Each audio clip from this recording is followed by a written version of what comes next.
tudo bem? Patrícia Pereira César, sócia assessora da Zau Investimentos. Hoje eu estou mais uma vez aqui com o Thiago Prux da Capitalizo. Tudo bem, Thiago? Tudo ótimo por aí. Tudo ótimo também. Eu e o Thiago, a gente vai dar continuidade naqueles vídeos que a gente estava fazendo, onde a gente vai sempre pegar um fundo para comentar um pouquinho de um fundo com vocês e também uma ação que é destaque entre diversas gestoras e que faz parte desse fundo. Então, para que vocês possam conhecer tanto um pouquinho mais das ações que compõem a carteira, mas também conhecer um pouquinho mais do fundo. Antes de mais nada, só antes ali da gente entrar nas informações efetivamente, quero lembrar vocês sempre, né, isso aqui não é um vídeo de recomendação, né, a gente está realmente passando as informações de como é que a gente tem o mercado funcionando, de como é que a gente tem a composição dos fundos, como é que as estratégias funcionam. E também quero sempre convidar vocês, deixa eu só compartilhar a minha tela para poder ficar mais fácil para vocês enxergarem. Então, eu estou mostrando aqui para vocês, aqui no site da Zau, a gente disponibiliza sempre diversas informações. Então, a gente tem relatórios gratuitos que ficam aqui nessa parte, a gente tem o nosso blog. Então, a ideia é sempre manter vocês bem informados. E lembrando também que a gente tem uma lista de distribuição através do Telegram. Ela é completamente gratuita, onde todos os dias a gente manda informações sobre o mercado, sobre destaque, abertura, fechamento, né? O Flávio, que é o sócio que cuida da mesa de renda variável, também sempre passa várias informações. E claro, para quem ainda não se inscreveu no nosso canal aqui também, para você se inscrever e continuar acompanhando. Aproveitando que a gente vai falar de ações, quero só mostrar para vocês, antes de eu já passar aqui para as informações do fundo, que a gente tem um e-book de renda variável. Esse e-book está disponível por um pouquinho mais aí de uns 15, 20 dias. Então, aqui mostrando para vocês. Eu vou deixar o link para vocês depois ali nas observações do vídeo. Então, ele é um e-book super completo. Basta vocês colocarem aqui as informações que vocês já vão ter acesso a esse e-book. Então, é um e-book super completo, com 17 páginas. Então, é bem bacana para quem quer ter mais informações de mercado. Então, já aproveitando, já entrando aqui nas informações do fundo, eu estou compartilhando aqui com vocês as informações que vêm no próprio site do fundo. E só antes de eu abrir a carteira, quero só mostrar para vocês que a gente tem aqui dentro do próprio site, nessa parte aqui de apresentação do fundo, a Real Investor, ela tem uma apresentação super completa, é bem legal essa apresentação que a Real Investor tem. Então, eles explicam sobre as estratégias da gestora, sobre a estratégia do fundo. Então, é super completo para quem tiver interesse de conhecer bastante ali sobre o fundo. Ele é super atualizado, vai até o fechamento ali de junho, que é o último fechamento que a gente tinha tido. Aqui, então, a gente tem a rentabilidade acumulada do fundo. Lembrando que esse fundo, na verdade, ele começou como um clube de investimentos lá em 2008, que foi quando eu comentei com vocês lá em dezembro, e depois ele se transformou num fundo. Então, se a gente for pegar a rentabilidade acumulada desde a época que ele era um clube, então lá desde dezembro de 2008, o fundo ele acumula em 1.233% de retorno, enquanto nesse mesmo período o Ibovespa teve um retorno de 170%. Então, uma diferença bastante considerável. Lembrando que ele é um fundo disponível para todos os investidores, apesar de só ficar disponível para aplicação através do assessor. E também, lembrando que ele é um fundo com resgate um pouquinho mais longo, então a cotização do fundo é de D mais 27 dias, então eu peço resgate, 27 dias depois é transformada em cota, a cota é transformada em dinheiro, e depois aí mais 3 dias para o dinheiro efetivamente vir para a conta. A aplicação mínima do fundo é de R$5.000, então um fundo bastante acessível aí para todo mundo. Lembrando que a Real Investor, ela é uma gestora que ela segue uma estratégia de value investing, que é a estratégia que, né, mais conhecida de todos aí é do Warren Buffett. Então, eles realmente eles usam essa estratégia absolutamente fundamentalista. É uma estratégia de médio e longo prazo, né? Toda estratégia de bolsa já tem que ser de médio e longo prazo, mas em especial a deles vale a pena a gente reforçar com relação a isso. Então, o que eles fazem é buscar ativos que estejam com um preço, né, diferente do seu valor. Então, onde eles enxergam que a gente pode ter o preço subindo para poder equiparar com o valor dessa ação, né? Sempre essa estratégia de buscar preços baratos quando a gente tem ações ali na bolsa.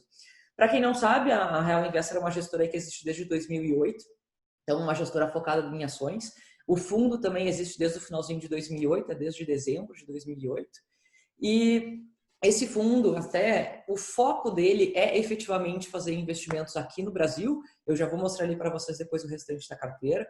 Então, o foco deles é aqui no Brasil, em ações. Ele é um FIA, então ele é um fundo que ele é obrigatoriamente, tem que estar mais comprado, pelo menos 67% da carteira tem que estar sempre comprado em ações. Mas dentro das regras do fundo, permite que o fundo possa eventualmente investir no exterior.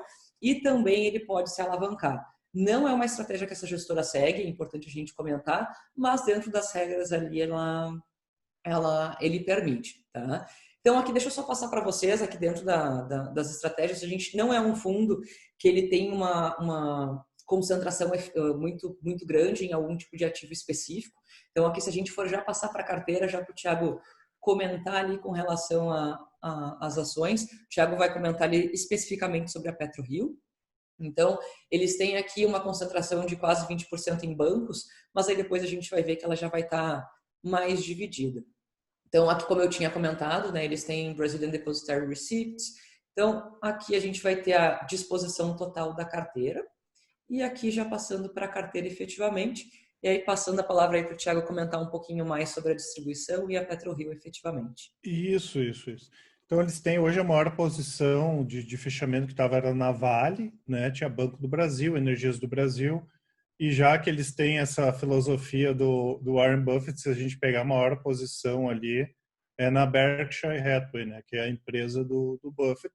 E hoje, basicamente, a empresa está com caixa grande, né? Eu vi que na última semana o Buffett comprou algumas ações de banco, ele tinha vendido já a parte das ações das aéreas, né? E basicamente é Apple, né? Acho que deve estar uns 40% da carteira é Apple. Tem outras empresas, mas é Apple que tem uma participação maior. Tem Tupi, tem Sanepar, tem Petrobras, Bradesco, e eles têm uma posição que já foi maior, né? Que hoje está em torno aí de 2%, que é a posição na PetroRio, que é justamente um desses ativos assim que conseguiu se recuperar nos últimos anos. Para quem é um pouco mais antigo no mercado, vai lembrar da HRTP, né, que era uma empresa de petróleo, né, que tinha muito problema, né? Assim como a OGX do Eike Batista, eles davam poço seco direto, né? A empresa conseguiu se recuperar aí nos últimos anos, né? Claro, ela sofreu agora no curto prazo, tanto que as ações acabaram caindo bem no meio da crise, até porque além da questão da crise, nós tivemos os preços do petróleo, né, inclusive ficando negativos, né? E ela é uma empresa que depende muito dessa questão do preço do petróleo, né? Em termos de resultados, os resultados vieram bons no primeiro trimestre. Eles vão divulgar os resultados agora já na virada do mês, dia 3 de agosto, se não me falha a memória. Em termos de receita, a receita subiu 60% na comparação anual, apesar de ter tido uma queda na comparação com o último trimestre do ano passado, e operacionalmente os números têm vindo muito fortes, mostrando a recuperação da empresa, né? Eles tiveram um aumento na produção de 102%, e o mais importante no caso da PetroRio, que é o lifting cost, né? Que é o custo por barril, que caiu bastante, né? Para vocês terem uma ideia, ele estava em torno de $30 no primeiro trimestre do ano passado, caiu para $17 no primeiro trimestre, né? Que é o mais baixo da história. E para vocês terem uma ideia, quando era HRTP ainda, o custo por barril estava em torno de $80. E se a gente pegar hoje o campo de frade, né, que é o mais eficiente, o custo por barril está em torno de $10, né? Então mostra toda essa evolução operacional aí que a empresa teve. Eles adquiriram recentemente também uma nova plataforma, o SX3, né? Tem outras aquisições no radar. Claro que nesse momento, né, ainda de crise, a demanda não recuperou totalmente, né? Os preços do petróleo não recuperaram totalmente, apesar de estar numa situação bem melhor do que ali em março. Mas nesse momento é o momento de preservar caixa, né? Até porque a empresa hoje ela está bem alavancada, né? Eles têm conseguido também alongar dívidas, né? Já que muita coisa já estava vencendo aí no curto prazo. E se a gente olhar a alta das ações, né? Não é de se descartar também deles fazerem uma nova emissão de ações. A gente está vendo várias empresas da Bolsa já fazendo emissão de ações.